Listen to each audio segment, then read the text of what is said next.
మా latest videos కోసం మా ఈ తెలుగు న్యూస్ ఛానల్ సబ్స్క్రైబ్ చేసి గంట సింబల్ యాక్టివేట్ చేసుకోండి. ఫిబ్రవరి 16న రథసప్తమి రాబోతోంది. అయితే ఈ రథసప్తమి వచ్చేలోపు ఈ వీడియో చూస్తే చాలు, ఈ కథలు వింటే చాలు, మీ జీవితం మారిపోతుంది. సూర్య భగవానుడి అనుగ్రహం కలిగి మంచి ఆరోగ్యం సిద్ధిస్తుంది. దోషాలన్నీ కూడా పోతాయి. జన్మ జన్మల పాపాలు పోయి కోటి జన్మల పుణ్యం వస్తుంది. మీకు ఉన్న కష్టాలు బాధలు పోతాయి. ఎంతో పుణ్యం చేసుకున్న వారే రథసప్తమిలోపు ఈ వీడియోను చూడగలుగుతారు. ఎవరైతే రథసప్తమిలోపు ఈ కథలను వినగలుగుతారో వారికి అన్ని శుభాలే జరుగుతాయి. మాఘశుద్ధ సప్తమి సూర్య భగవానుడు పుట్టిన తిథి. సకల జగత్తుకు వెలుగునిచ్చే సూర్యుడు రథాన్ని ఎక్కి తన దిశా నిర్దేశాన్ని మార్చుకునే రోజు. భూమిపై జీవరాశులు సుభిక్షంగా మనగలుగుతున్నారంటే అందుకు కారణం సూర్యుడే. ఈ కారణంగానే భానుడిని కనిపించే దేవుడు అని అంటారు. మన్వంతర ప్రభావంలో మాఘశుద్ధ సప్తమి నాడు సూర్యుడు తొలిసారి రథాన్ని అధిరోహించి భూమిపై అవతరించాడు అని ఉంది. అందుకే రథ సప్తమిని పూజ్యమైన రోజుగా భావిస్తారు. మాఘ సప్తమి నుంచి రానున్న 6 మాసాలు ఉత్తరాయణ పుణ్యకాలంగా పరిగణిస్తారు. జీవకోటికి చలి తొలగించి నూతన ఉత్తేజాన్ని నింపే సూర్య భగవానుడికి కృతజ్ఞతలు తెలిపే పండుగే రథసప్తమి. రథసప్తమి ముందు రోజు రాత్రి ఉపవాసం ఉండి మర్నాడు ఉదయం సూర్యోదయానికి ముందుగానే నిద్రలేచి స్నానం చేయాలి. స్నానం చేసేటప్పుడు మగవారు 7 జిల్లేడు ఆకులు, ఆడవారు 7 చిక్కుడు ఆకులు తలపై భుజాలపై ఉంచుకొని స్నానం చేయాలి. ఇలా స్నానం చేసేటప్పుడు సప్తాస్యములు గల ఓ సప్తమి, నీవు సకల భూతములకు లోకములకు జననివి, సూర్యుడికి తల్లివైన నీకు నమస్కారము అని ఒక నమస్కారం చేసుకోవాలి. రథ సప్తమి రోజు ఆలయాలలో విశేష పూజలు జరుగుతాయి. రథ సప్తమిలోపు సూర్యుడు ఎలా పుట్టాడో తెలిపే ఈ కథను వింటే సకల శుభాలు, అష్టైశ్వర్యాలు, ఆయురారోగ్యాలు సిద్ధిస్తాయి. కశ్యప ప్రజాపతి అదితి దంపతుల ముద్దుల కొడుకు సూర్యుడు. ఆ సమయానికే రాక్షసుల ఆగడాలు హెచ్చు పెరిగాయి. అసురుల ఆటకట్టించగల అపార శక్తివంతుడిని బిడ్డగా ప్రసాదించమని అదితి సౌరశక్తిని ప్రార్థించింది. అలా ప్రార్థించగా గర్భవతి అయింది. పుట్టబోయే కొడుకు కోసం వ్రతాలు ఉపవాసాలు చేస్తున్న అదితిని చూసి కశ్యపుడు ఎగతాళి చేశాడు. బిడ్డని ఆకలితో చంపేస్తావా అని అరిచాడు. ఆ మాటకు తల్లి మనసు గాయపడింది. నిరసనగా తన గర్భాండాన్ని త్యజించింది. ఆమె కడుపులోంచి బయటపడగానే 1,00,000 అగ్నిగోళాల్లా బగబగా మండింది ఆ అండం. ఆ వేడికి సృష్టి అతలాకుతలం అయింది. అదితి కశ్యపుల ప్రార్థన తర్వాత ఆ అండం పగిలి అందులోంచి అందమైన పైసవాడు బయటికి వచ్చాడు. ఆ బాలుడే భానుడు. ఆనాడు మాఘశుద్ధ సప్తమి. ఆ సమయాన్నే 7 గుర్రాలు రథాన్ని అధిరోహించి సూర్యుడు వెలుగుల దేవుడిగా బాధ్యతలను స్వీకరించాడు. తన తల్లి కోరిక మేరకు దేవతల శత్రువులైన రాక్షసులను ఓడించినందువల్ల ఆదిత్యుడు అని పిలువబడ్డాడు. సూర్యుని రథమునందు ఒకే చక్రం ఉంటుంది. దీనినే సంవత్సరం అంటారు. ఈ రథమునందు 12 మాసాలు 6 ఋతువులు ఉంటాయి. దీన్నే కాలచక్రం అని కూడా అంటారు. కాబట్టి సూర్యుడు 12 మాసాలలో 12 పేర్లతో ఆరాధించబడతాడు. రథసప్తమికి మరియు జిల్లేడు చెట్టుకు ఉండే సంబంధం వివరించే ఒక చిన్న పురాణ కథను తెలుసుకుందాం. అగ్నిస్వాతులు అనే పండితులు మహానిష్టతో చాలా యజ్ఞాలు చేశారు. ఆ యజ్ఞాలతో పరమాత్మ తృప్తి చెంది వాళ్ళని స్వర్గానికి తీసుకురండని దేవదూతలతో దేవ విమానం పంపించాడు. ఆ సమయంలో యజ్ఞం చివరిలో పూర్ణాహుతి చేస్తున్నారు అగ్నిస్వాతులు. అదే సమయంలో ఆ దేవ విమానం చూసిన సందర్భంలో వారు ఆవునీతితో కూడిన హోమద్రవ్యాన్ని కంగారుగా వేశారు. అయితే ఆ సమయంలో పెద్ద గాలి రావడంతో కొంత వేడివేడి నెయ్యి పక్కనే ఉన్న ఒక మేకపై పడింది. ఆ వేడికి మేక చర్మం ఊడి మరణించింది. అంతేకాదు ఆ మేక ఆత్మ వీరికంటే ముందుగా వెళ్ళి దేవ విమానంలో కూర్చుంది.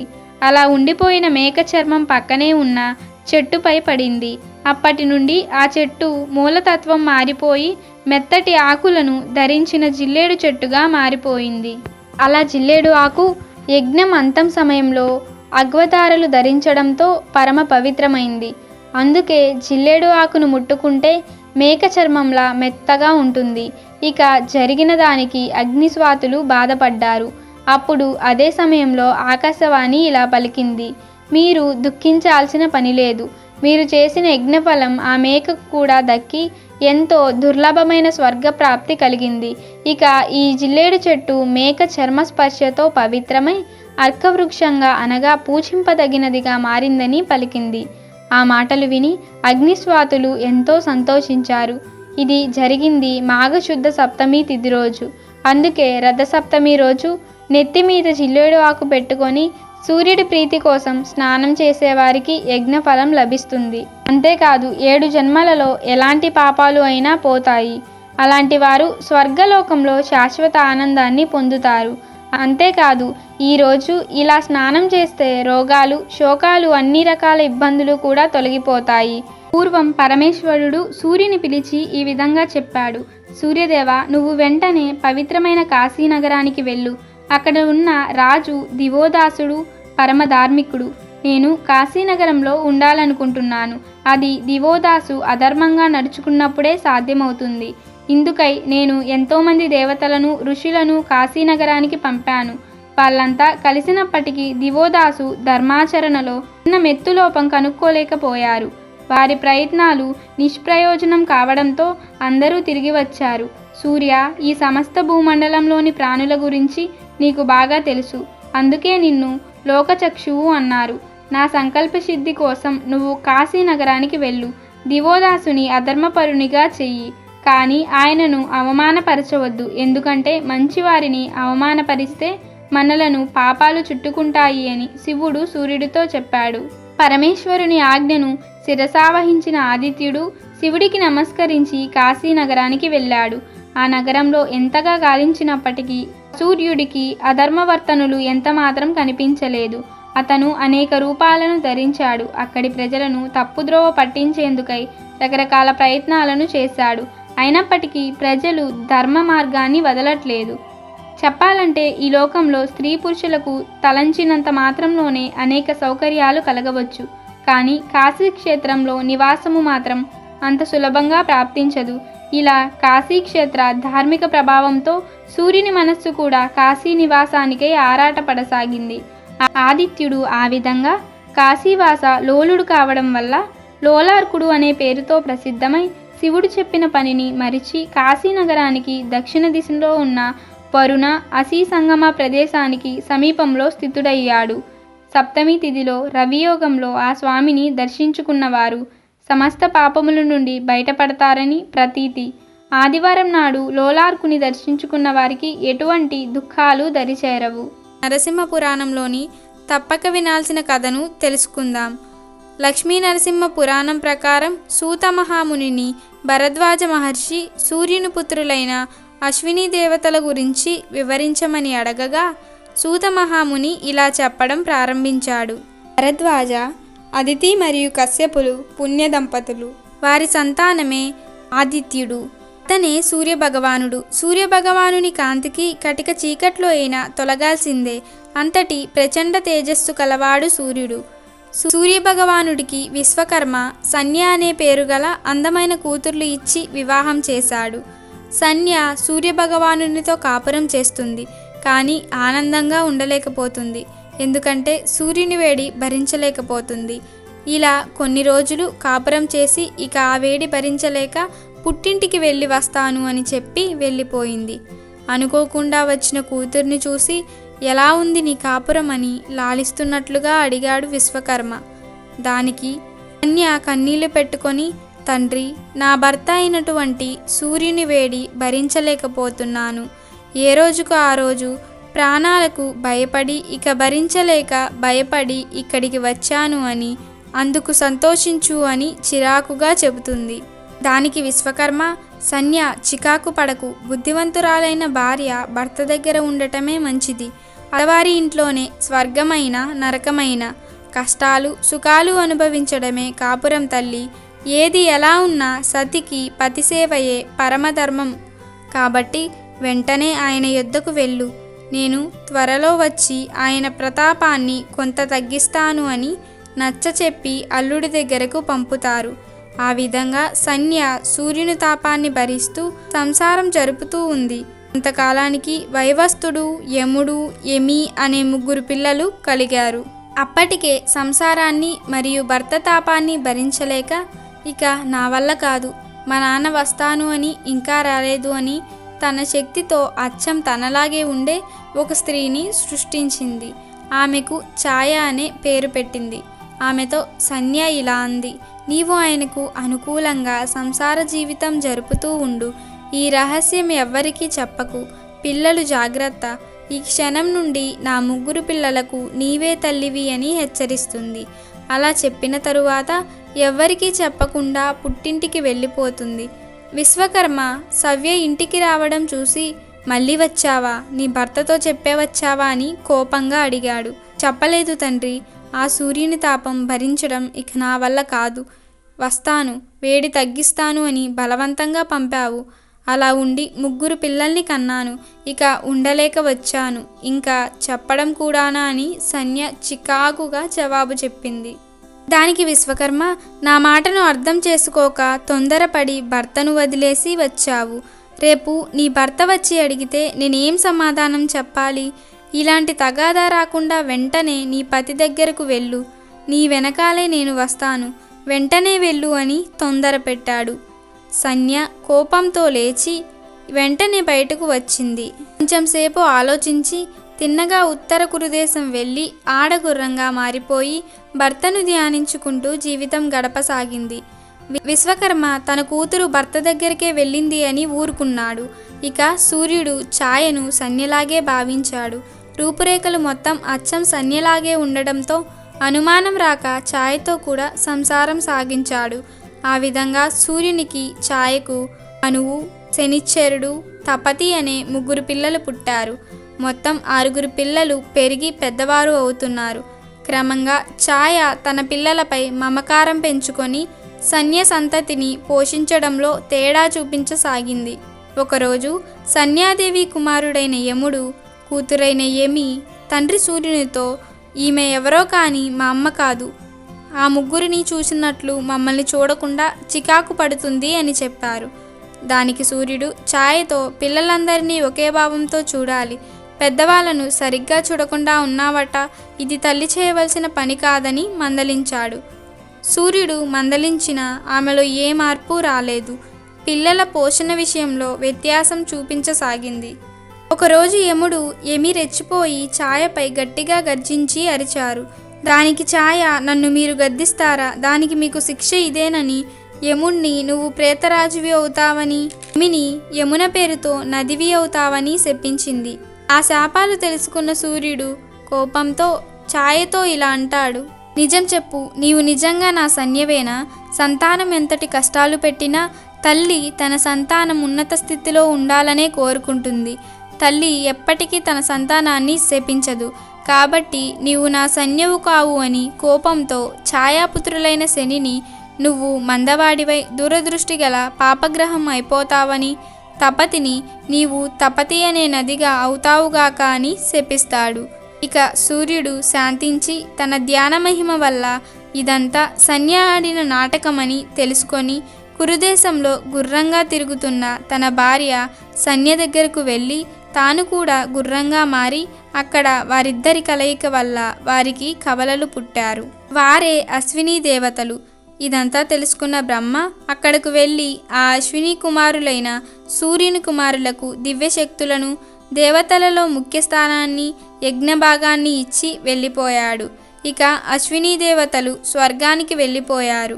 సూర్యుడు, సంధ్య నిజరూపాలతో తన భవనాలకు వచ్చారు.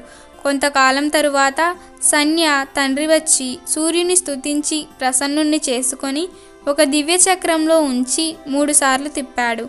అలా తిప్పడం వల్ల సూర్యుని వేడి చాలా వరకు తగ్గిపోయింది. ఇక సంధ్యాదేవి సూర్యమండలంలోనే నిలిచిపోయింది. ఇక ఛాయ సంధ్యలో లీనమై అన్ని ప్రాణులకు నీడగా నిలిచింది అని సూత మహాముని భరద్వాజునికి వివరించాడు. సూర్యునికి సంధ్యకు పుట్టిన బిడ్డలే అశ్విని కుమారులు. వారే తదాస్తు దేవతలు. తదా అంటే ఆ ప్రకారంగా, అస్తు అంటే జరగాల్సిందే అని అర్థం. వీరు రథం మీద సంచరిస్తూ వెళుతూ ఉంటారు. అలాంటి సమయంలో తదాస్తు అనుకుంటూ వెళుతూ ఉంటారు. కాబట్టి మనం మాట్లాడేటప్పుడు తదాస్తు అని అశ్విని దేవతలు అంటే అది నిజంగా జరుగుతుంది. కాబట్టి మనం ఏం మాట్లాడినా సరే జాగ్రత్తగా మాట్లాడాలి. రథసప్తమి మాఘమాసంలో వస్తుంది. ఈ మాఘమాసంలో చేసే స్నానానికి ఎంతో ప్రాముఖ్యత ఉంది కనుక రథసప్తమిలోపు మాఘ పురాణంలోని ఈ కథను వింటే తిరుగులేని రాజయోగం పడుతుంది, అపార ఐశ్వర్య యోగం సిద్ధిస్తుంది. పూర్వం ఒక కళింగ కిరాతుడు కలడు.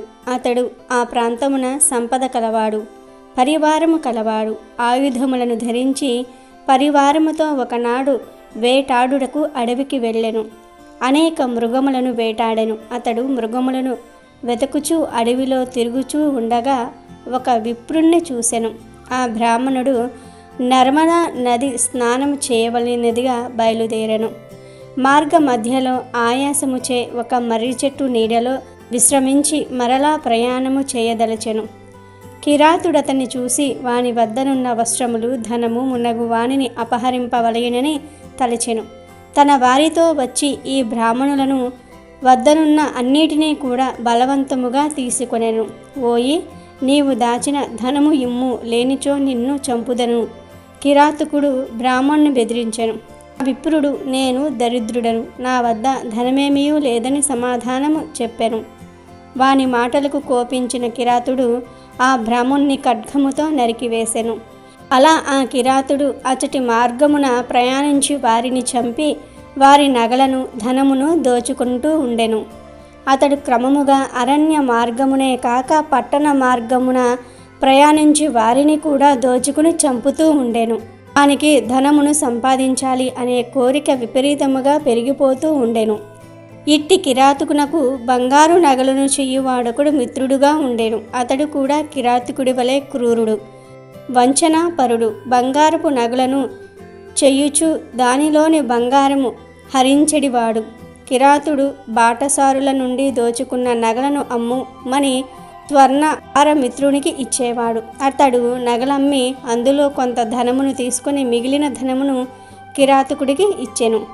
వీరికి మరి ఒక శూద్రుడు మిత్రుడుగా ఉండెను.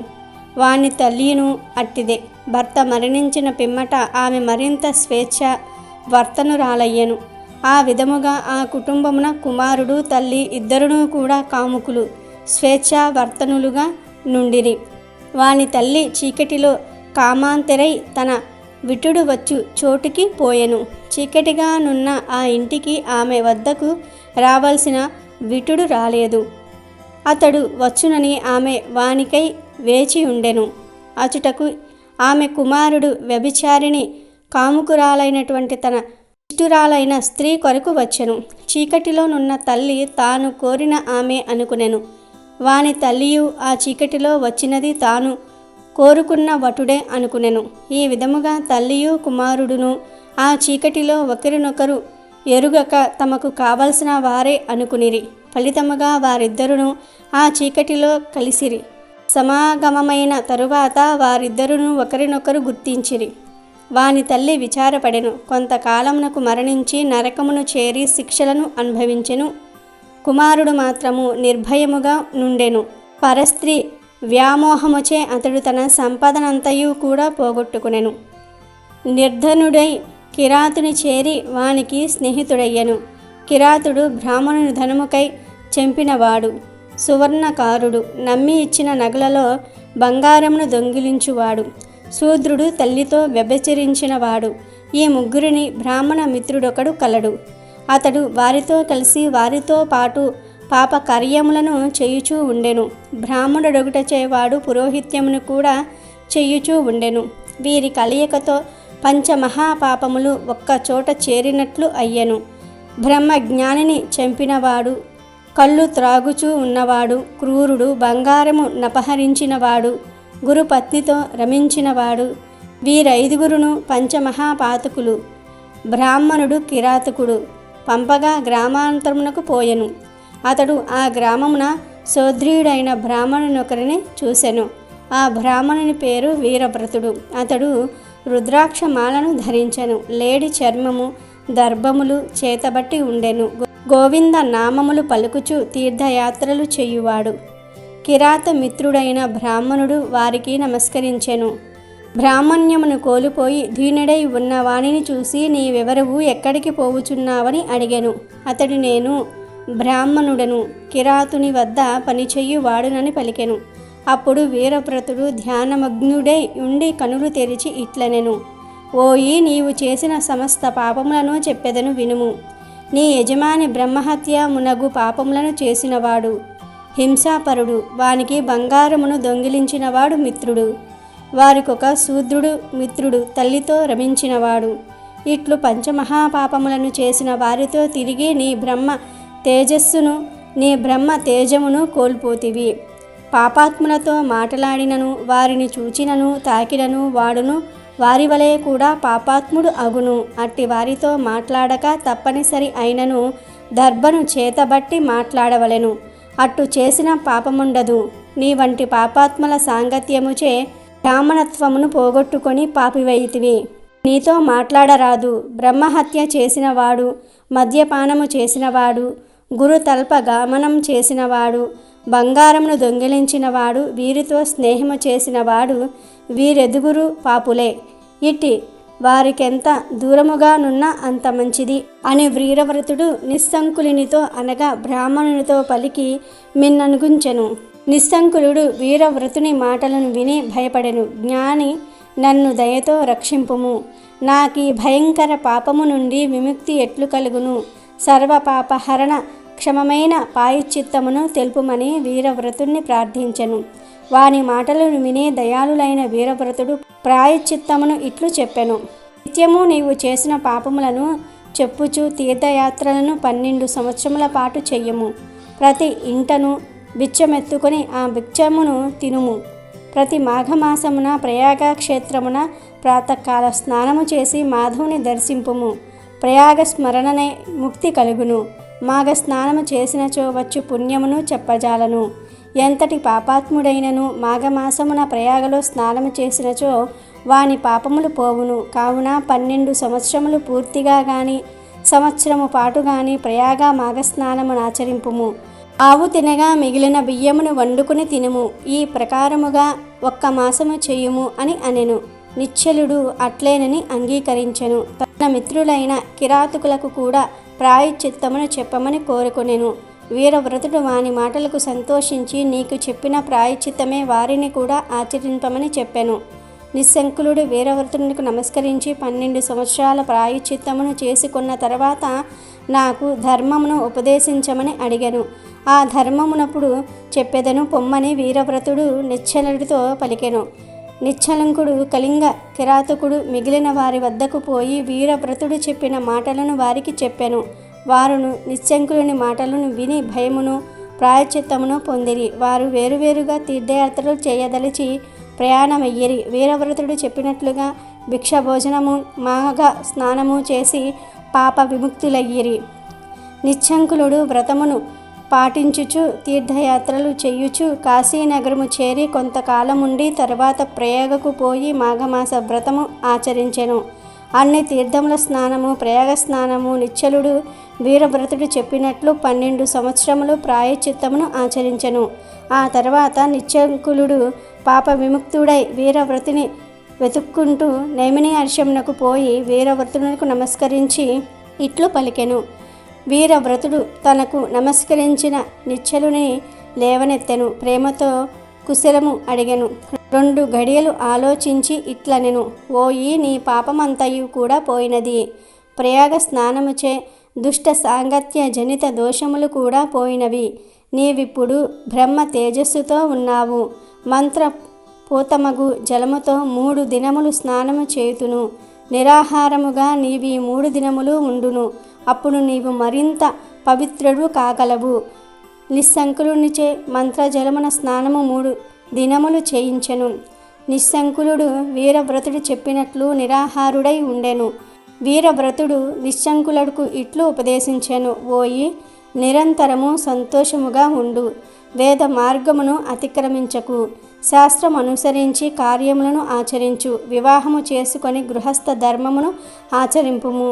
ప్రాణహింసను మానుము, సనాతన ధర్మమును పాటింపుము, సజ్జనులను సేవింపుము, సంధ్యావందనము మునగు నిత్య కర్మలను మానకుము, ఇంద్రియ నిగ్రహమును కలిగి ఉండును, హరుని పూజింపుము, ఇతరుల అపరాధమును చెప్పకుము, ఇతరుల వృద్ధిని చూసి విచారించకు, పరస్త్రీలను తల్లివలే చూడుము, చదివిన వేదములను మరువకుము, అతిథులను అవమానింపకుము, పితృదినమున శ్రాద్ధమును మానకుము, చాడీలను చెప్పకము, ఇతిహాస పురాణములను వేదాంగములను పరిశీలించుము, సిగ్గును విడిచి హరినామ కీర్తన చెయ్యము, పెద్దలు చెప్పిన త్రిపుండ ధారణము చెయ్యము, రుద్రాక్షమాలను ధరించి రుద్ర సూక్తముతో శివుణ్ణి అర్పింపుము, తులసిమాలను ధరించి తులసి దళములతో లక్ష్మీ నారాయణ బిల్వపత్రములతో శివుణ్ణి అర్చించుము, హరిపాద తీర్థమును సేవింపుము, వేదనమును భుజింపుము, యతీశ్వరులను గౌరవించుము, తల్లిదండ్రులను సేవించుము, నియమముతో మంత్రానుష్ఠానం చెయ్యము, కామక్రోధాది శత్రువులను జయింపుము, మాఘస్నానమును మానకము, మనసు నదుపులో నుంచుకొనుము, చిత్తశుద్ధితో వ్రతమాచరించుము అని చెప్పాను అని వీరవ్రతుడు నిశ్చలంకుడు ధర్మ ప్రసక్తిని ఆచరణ విధానమును చెప్పాను. నిశ్చంకులుడు వీరవ్రతుని పాదాలకు నమస్కరించెను. గురువు అనుమతి పొంది మరలా కాశీ నగరమునికి పోయెను. గృహస్థాశ్రమును స్వీకరించి వీరవ్రతుడు చెప్పిన ధర్మములను పాటించెను. మాఘ స్నానమును ప్రతి సంవత్సరము చేస్తూ ఉండెను. అనేక భోగములను పుత్ర పౌత్రాలను పొంది సుఖముగా నుండెను. తరువాత మరణించి ముక్తిని పొందెను. ఒకసారి శివుడు పార్వతీదేవికి మాఘమాస మహత్యమును గురించి ఇలా చెప్పసాగాడు. ఒకనాడు గౌతమ మహర్షి తన శిష్యులతో కలిసి తీర్థయాత్రలు చేయుటకై ఉత్తర దిక్కుకు బయలుదేరాడు.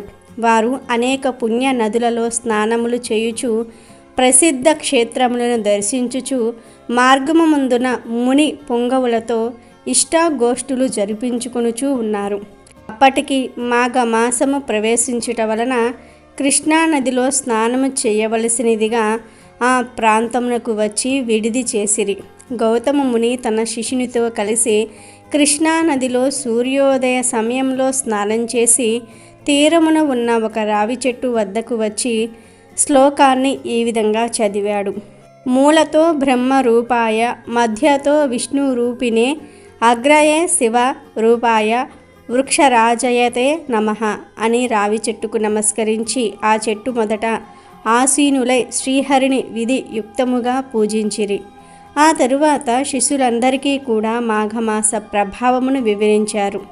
ఈ విధంగా ప్రతి దినము కూడా ఆచరించుచూ ఉండగా ఒకరోజు ఆ చెట్టు మొదట మండపము ఏర్పరిచి ముగ్గులు వేసి బొట్లు పెట్టి మామిడాకు తోరణాలు కట్టి అలంకరించుకున్నారు. ఆ మండపము మధ్యలో శ్రీహరి చిత్రపటం ఉంచి పూజించినారు. ఆ విధంగా పూజించుచున్న సమయంలో ఒక ఆడకుక్క అక్కడికి వచ్చి భగవంతుడికి చేయుచున్న పూజా విధానమంతయు కూడా రెప్ప వాల్చకుండా దీక్షతో చూచుచు ఆ రావి చెట్టునకు ఎదురుగా కూర్చుని ఉండెను. శిష్యులు వారి వద్దనున్న దండముతో దానిని బెదిరించిరి. ఆ కుక్క అచ్చటి నుండి లేచి ఉత్తర దిశ వైపు మళ్ళీ మరలా తూర్పు తిరిగి ఆ వైపు నుండి దక్షిణ దిశకు కడలి మరలా యథాప్రకారము పడమటి దిశలోనే కూర్చుండెను. శిష్యులు మరలా బెదిరించిరి. ముందు చేసినట్లే కుక్క రెండవసారి కూడా ఆ మండపం చుట్టూ తిరిగి వచ్చెను. ఆ మండపం చుట్టూ ప్రదక్షిణం చేయటం వలన అది మాఘమాసము కావటం వలన వెంటనే ఆ కుక్క రూపము వదిలి ఒక రాజుగా మారిపోయాడు. ఆ రాజు సకల ఆభరణాలు ధరించిన వాడే మునుల ఎదుట నిలబడి మునులందరికీ కూడా నమస్కరించెను. అక్కడ ఉన్న ఆ కుక్క రాజుగా మారిపోవుట చూసిన మునులు గౌతమ మహర్షి కూడా ఆశ్చర్యం పొందారు. ఓయి నీవెవరవు, నీవిట్లు మారుటకు కారణమేమి అని గౌతముడు ప్రశ్నించాడు. ముని చంద్రమ, నేను కళింగరాజును, మాది చంద్రవంశం, నా పేరు జయచంద్రుడు, నాకు అన్ని విద్యలయందు ప్రాముణ్యం గలదు, నా దేశ ప్రజలను ధర్మ మార్గమున పరిపాలన చేయుచూ ఉన్నాను, దాన ధర్మములంటే నాకు అతి ప్రేమ, నేను అనేక దానాలు చేసి ఉంటిని, గోవు భూమి హిరణ్యశాల గ్రామదానాలు కూడా చేసి ఉన్నాను, ఎక్కువగా అన్నదానం తిలదానం చేసి ఉన్నాను, అనేక ప్రాంతములలో చెరువులు త్రవ్వించి ఉన్నాను, నూతులు త్రవ్వించి బాటసారులకు నీడనిచ్చు నిమిత్తం అన్న సత్రములు, మంచినీటి చలివేంద్రములు, మరెన్నో పుణ్యకార్యాలు చేసి ఉన్నాను. అనేక దేవాలయాలను నిర్మించి దైవ విగ్రహాలను ప్రతిష్ఠించినాను. సద్బ్రాహ్మణుల చేత వేదాలు చదువు పండితుల చేత ఎన్నో క్రతువులు చేయించి ఉన్నాను. పురాణాలలో ఉన్న అన్ని ధర్మాలను చేసి ఉన్నాను. కానీ నేనిలా కుక్కనయ్యాను. దానికి కారణం లేకపోలేదు. ఆ కారణం కూడా మీకు తెలియపరుస్తాను వినుడు అని ఇలా చెప్పటం మొదలుపెట్టాడు. ఒకానొక దినమున ఒక ముని పుంగవుడు గొప్ప యజ్ఞం ఒకటి తలపెట్టాడు. యజ్ఞం చెయ్యాలంటే సామాన్య విషయం కాదు కదా. దానికి కావలసిన ధన వస్తు సముదాయం చాలా కావలెను. కనుక ఆ ముని పుంగవుడు నా వద్దకు వచ్చి అర్థించెను. మునోత్తముడు వచ్చిన వెంటనే ఎదురేగి కాళ్ళు కడిగి ఆ నీళ్లు నా శిరస్సుపై చల్లుకొని కుశల ప్రశ్నలు అడిగితిని. ముని కూడా మిక్కిలి సంతసించి, రాజా, నీకు గుప్త విషయములు తెలియజేయుదును. ఈ మాసంలో మకర రాశి యందు సూర్యుడి ప్రవేశించును. ఆ దినము సూర్యోదయం అయిన తర్వాత నీవు స్నానం చేసి భక్తి శ్రద్ధలతో మాఘమాస మహత్యము చదువుట గాని లేక వినుట గాని చెయ్యుము. దాని వలన నీకు వైకుంఠ ప్రాప్తి కలుగును. అంతేకాక అశ్వమేధయాగం చేసిన ఎడల ఎంతటి ఫలితము కలుగునో అంతటి ఫలము గాని, తీర్థ స్నానాలు చేయగా వచ్చిన ఫలము గాని, లేక దాన పుణ్యములు అనగా పంచయాగాలు చేసినంత పుణ్యములు అనగా పంచయాగాలు చేసినంత ఫలము గాని పొందగలవు. మాఘశుద్ధ సప్తమి ఆదివారం వచ్చినప్పుడు కానీ, దశమి ఆదివారం వచ్చినప్పుడు కానీ ఉదయమే స్నానం చేసినను మరియు మాఘ పౌర్ణమి రోజు ఉదయమున స్నానం చేసినచో మానవుడు ఎటువంటి పాపములనైనను సరే విడవగలడు. ఒకవేళ ఇతర జాతుల వారైనను మాఘమాసం అంతటా నిష్ఠతో నదీ స్నానం ఆచరించి దాన ధర్మాలు మాఘ పురాణము పఠించినను లేక వినను మరుజన్మలో బ్రాహ్మణుడై జన్మించను అని ఆ మునివర్యుడు నాతో చెప్పగా నేను అతనిని అవమానించినట్లుగా మాట్లాడి ఇట్లంటిని. అయ్యా ముని సత్తమా, మీరు పలికిన విషయములు నాకు తెలియను. అవన్నీయు భూటకములు. వాటిని నేను యథార్థములని అంగీకరింపను. ఏవో అతిశయోక్తులు తప్ప మరొక్కటి కాదు. నేను మాఘ స్నానములు చేయుట గాని, దాన పుణ్యాదులు చేయుట గాని, పూజ నమస్కారములు ఆచరించుట గాని చెయ్యను. చలి దినములలో చన్నీళ్లు స్నానములు చేయుట ఎంత కష్టము. ఇక నాకు ఈ నీతి బోధలు చెప్పకు, నాకున్న ఫలము చాలు అని ఆ మునితో అంటిని. ఆ మాటలకు మునికి కోపం వచ్చినది. ముఖం చిట్లించుకొని, సరే, నేను చెప్పవలసినది చెప్పి తిని, అది నా ధర్మము అని యజ్ఞమునకు కావలసిన ధనమును తీసుకోకుండా వెళ్ళిపోయినాడు. అంతటి నేను ఆ ముని చేతులు బట్టి బ్రతిమిలాడగా ఎట్టకేలకు ముని అంగీకరించి ధనము తీసుకుని పోయెను.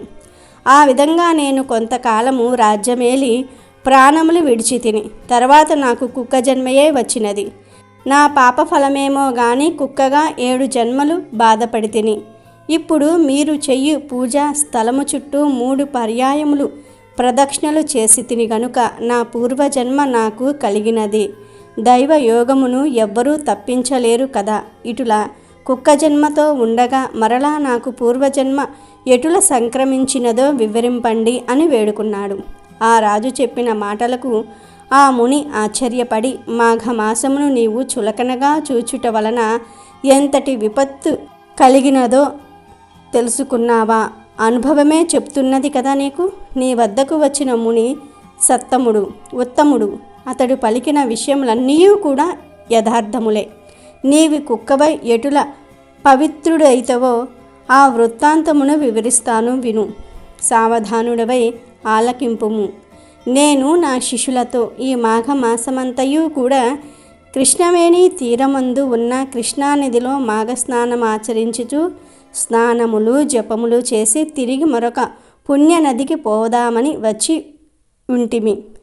మేమందరము ఈ వృక్ష రాజము కింద విష్ణు విగ్రహాన్ని పెట్టి పూజించుకునుచూ ఉన్నాము. కుక్క రూపంలో ఉన్న నువ్వు దారిని పోతూ ఇచ్చటి నైవేద్యమును చూసి తినాలనే ఆశతో పూజా సమీపమునకు వచ్చి కూర్చుంటివి. అప్పుడు నీవు ఎలాగున్నావో తెలుసా? నీ శరీరము బురద మైల తగిలి ఉన్నది. చూచుటకు చాలా అసహ్యంగా ఉన్నావు. పరిశుద్ధమై భగవంతుని పూజ చేయుచున్న సమయంలో అచటకు జంతువు గాని పక్షి గాని వచ్చియున్నా దానిని తరిమివెయ్యుట సహజమే కదా. నీవు అసహ్యంగా ఉన్నందున శిష్యులు నిన్ను తపోదండంతో తరిమిరి. నైవేద్యం తినాలనే ఆశతో ఈ మండపం చుట్టూ తిరిగి యథాస్థానమునకు వచ్చి కూర్చుంటివి. మరల నా శిష్యులు నిన్ను కొట్టబోవుటచే తిరిగి మళ్ళీ వచ్చి ఉన్నావు. అట్లు 3 పర్యాయములు తిరుగుటచే భగవంతుడు నీ రూపమును మార్చి నిజ రూపమును ప్రసాదించినాడు. అనగా మాఘమాస ఫలం భగవంతుని మండపం చుట్టూ తిరగటం వలన పునర్జన్మ వచ్చిందన్నమాట. ఇక మాఘమాసమంతయు నదిలో స్నానం చేసి భగవంతుణ్ణి ధ్యానించి పురాణ పఠనం చేసినచో ఎంతటి ఫలం వచ్చునో ఊహించుకొనుము అని గౌతమ ఋషి చెప్పగా రాజు మిగులు సంతోషించి గౌతమ ఋషికి అతని పరివారం అంతటికీ కూడా నమస్కరించినాడు. కాబట్టి మాఘమాసం ఎంతో విశేషమైనది. ఈ మాసంలో కనీసం ఒక్కసారి అయినా సరే మాఘ స్నానం చేస్తే సకల పాపాలు పోతాయి, ఎంతో పుణ్యం కలుగుతుంది అని శివుడు పార్వతీదేవికి మాఘమాస మహత్యమును వివరించినాడు. కనుక రథసప్తమిలోపు ఈ వీడియో చూస్తే చాలు, ఈ కథలు వింటే చాలు, మీ జీవితం మారిపోతుంది. సూర్య భగవానుడి అనుగ్రహం కలిగి మంచి ఆరోగ్యం సిద్ధిస్తుంది. దోషాలన్నీ కూడా పోతాయి. జన్మ జన్మల పాపాలు పోయి కోటి జన్మల పుణ్యం వస్తుంది. మీకు ఉన్న కష్టాలు బాధలు పోతాయి. ఎంతో పుణ్యం చేసుకున్న వారే రథసప్తమిలోపు ఈ వీడియోను చూడగలుగుతారు. ఎవరైతే రథసప్తమిలోపు ఈ కథలను వినగలుగుతారో వారికి అన్ని శుభాలే జరుగుతాయి. అమెజాన్లో బెస్ట్ డిస్కౌంట్స్ కోసం వీడియో డిస్క్రిప్షన్లో లింకు ఉంది, చూడండి. అలాగే మా టెలిగ్రామ్ ఛానల్ సబ్స్క్రైబ్ చేసుకోండి.